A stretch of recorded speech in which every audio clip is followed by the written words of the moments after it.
Hi viewers, అందరికీ నమస్కారం. 2024 August 5వ తేదీ నుండి శ్రావణ మాసం ప్రారంభమవుతుంది.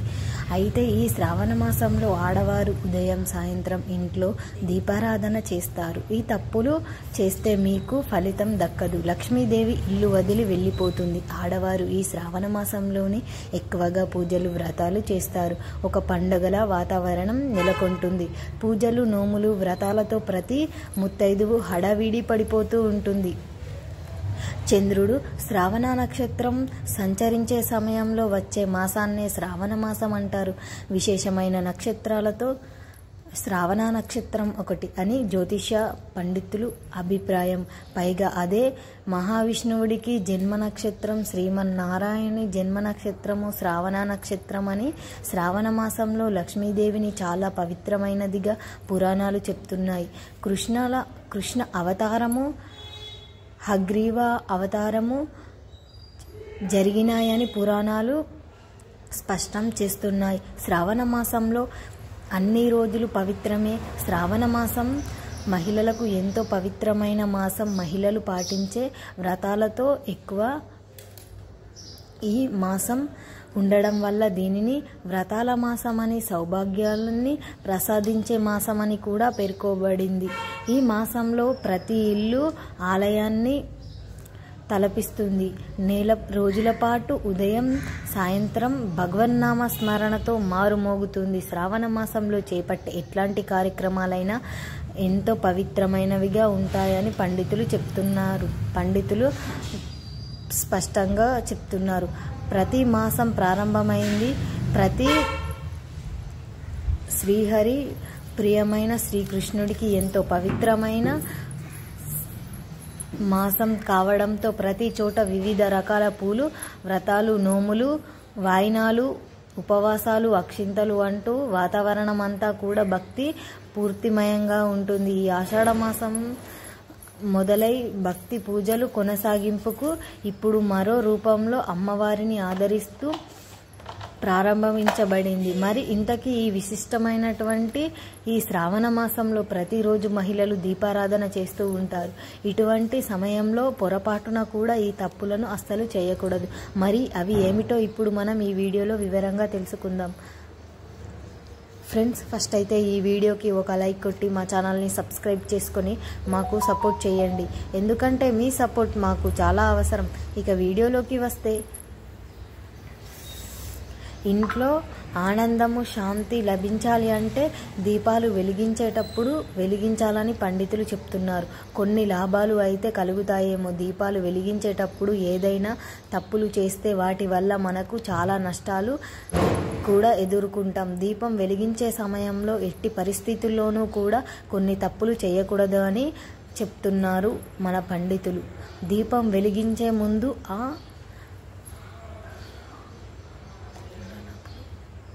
లేదా కుందనము లేదా ప్రమిదను శుభ్రంగా ఉన్నాయో లేదో చూసుకోవాలి. శుభ్రంగా లేని ప్రమిదలో దీపారాధన చేయడం మహాపాపం. ఇంట్లోనే కాదు, గుడిలో కూడా మీరు దీపారాధన చేసేటప్పుడు ఆ ప్రమిద సరిగ్గా ఉందో లేదో చూసుకొని వెలిగించాలి. ప్రమిదలో లేదా ఎండిపోయిన ప్రమిదలో దీపం పెట్టడం వల్ల మీకు లక్ష్మీ కటాక్షం, అనుగ్రహం కోల్పోతుంది. శుభ్రంగా లేని ప్రమిదలో దీపారాధన చేస్తే మీ ఇంట్లో నెగిటివ్ ఎనర్జీ పెరిగిపోతుంది, మీకు దరిద్రం పడుతుంది. ఇంకా చాలామంది దీపారాధన చేసేటప్పుడు మాట్లాడుతూ దీపారాధన చేస్తారు. దేవుడిని ముందు దీపం వెలిగించేటప్పుడు మన మనసులో దైవ స్మరణతో చేస్తూ ఉండాలి. కానీ ఒకరితో మాట్లాడుతూ దీపం వెలిగించకూడదు. ప్రమిదలు లేదా కుండీలలో ముందుగా వత్తులు వేసి నూనె పోసి దీపం వెలిగించకూడదు. ఆ తర్వాత వత్తులతో దీపం వెలిగించాలి లేదా ఏకహారతి సాయంతో దీపం వెలిగించాలి. ప్రమిదకు కింద ఆకును గాని, క్లాత్ను గాని, ముగ్గు వేసిన దానిపైన కానీ ఆకును పెట్టి వెలిగించాలి. లేదా ముగ్గు పైన ప్లేట్ పెట్టి దాంట్లో దీపం పెట్టి వెలిగించాలి. మీరు వస్త్రం పరిచిన, పేపర్ వేసిన వాటిపైన ఆకును గాని, ప్లేటును గాని పెట్టాలి. ప్రమిదను వాటిపైన పెట్టి దీపం వెలిగించుకోవాలి. దీపాన్ని వెలిగించడానికి ఆవు నెయ్యి లేదా ఆవాల నూనెను వాడాలి. ఇంకా వత్తులు విషయం కూడా కొన్ని నియమాలు పాటించాలి. దేవుడి ముందు దీపం వెలిగించేటప్పుడు ఏకవత్తితో కాకుండా 2 వత్తులు కలిగి ఒక వత్తిగా చేసి ప్రమిదలో వేసి దీపం వెలిగించాలి. దీపం కనీసం అరగంట సేపైనా సరే వెలగాలి.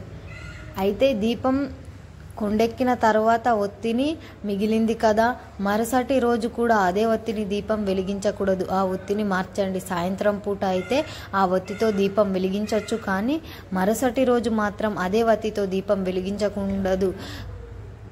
కొత్త వత్తితో దీపం వెలిగించుకోవాలి. ఒక వత్తితో మరొక వత్తిని వెలిగించేటప్పుడు చేతికి కొంచెం నూనె పూసుకొని వత్తిని తయారు చేసుకొని పసుపు కుంకుమ రాసి అక్షింతలు సమర్పించి నమస్కారం చేసుకొని దీపాలను వెలిగించాక దేవుడికి మనస్ఫూర్తిగా తలుచుకోవాలి.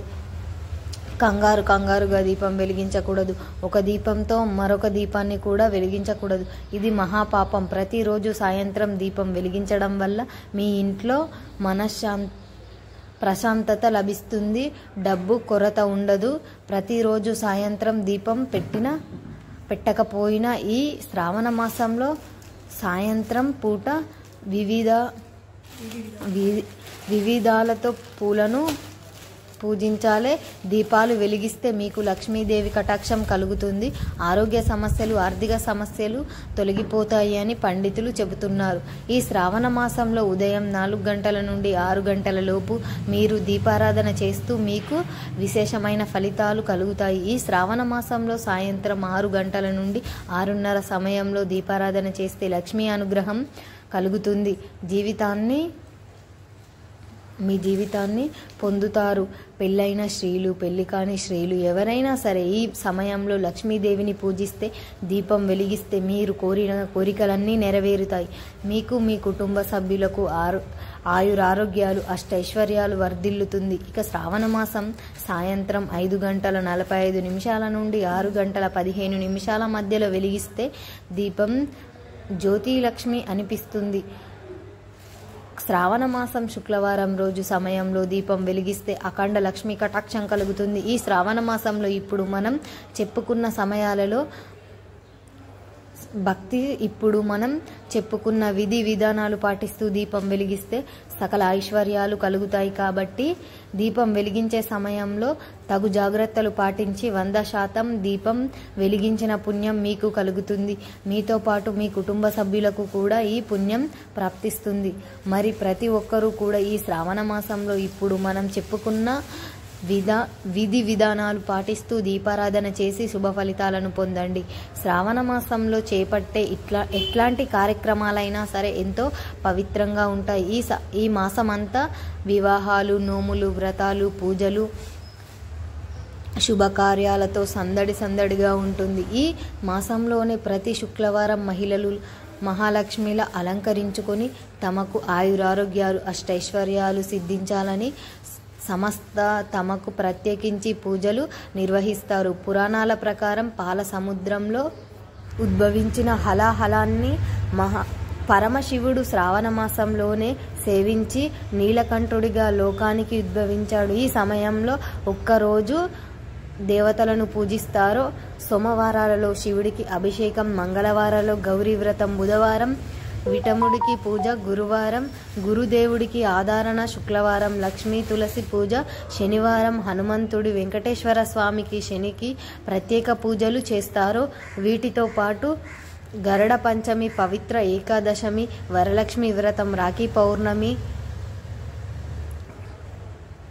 బహుళ శీతల సమస్త, శ్రీకృష్ణాష్టమి, పొలాల అమావాస్య ఇట్లాంటి పండుగలు ఈ మాసంలోనే వస్తాయి. శివుడికి శ్రావణ మాసం ప్రత్యేక ప్రీతికరమైనది. ఈ శ్రావణ మాసంలోనే కొన్ని నియమాలను తప్పక పాటించాలని పండితులు చెప్తున్నారు. శ్రావణ మాసంలో ప్రతిరోజు తలస్నానం చేసిన తర్వాత గడపకు పసుపు రాసి, కుంకుమ రాసి బొట్లు పెట్టాలి. అంతేకాదు శ్రావణ మాసంలో ప్రతి ఒక్కరూ స్నానం చేసేటప్పుడు స్నానం చేసే నీటిలో 2 పాల చుక్కలను వేసుకొని స్నానం చేయాలి. శ్రావణ మాసంలో ఇలా ప్రత్యేకంగా స్నానం చేస్తే తొందరగా లక్ష్మీ కటాక్షం కలుగుతుంది. అలాగే శ్రావణ మాసంలో ఆడవారు సూర్యోదయానికి ముందే నిద్ర లేవాలి. సూర్యాస్తమ సమయంలో నిద్రించకూడదు. ఇలా నిద్రిస్తే లక్ష్మీ కటాక్షం తగ్గిపోతుంది. శ్రావణ మాసంలో పొరపాటున కూడా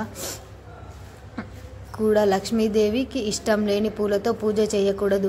అమ్మవారికి ప్రత్యేకంగా మల్లెపూలతో పూజ చేసి మీ ఇంట్లో కనకవర్షం కురుస్తుంది. మరి తెలుసుకున్నారు కదా, ఈ శ్రావణ మాసంలో అమ్మవారికి మల్లెపూలతో పూజ చేసి శుభ ఫలితాలను పొందండి, ఆనందంగా జీవించండి. మా వీడియో మీకు నచ్చితే లైక్ చేయండి, షేర్ చేయండి. అలాగే మా ఛానల్ని కూడా మీరందరూ సబ్స్క్రైబ్ చేసుకోండి. మీ అందరికీ ధన్యవాదములు.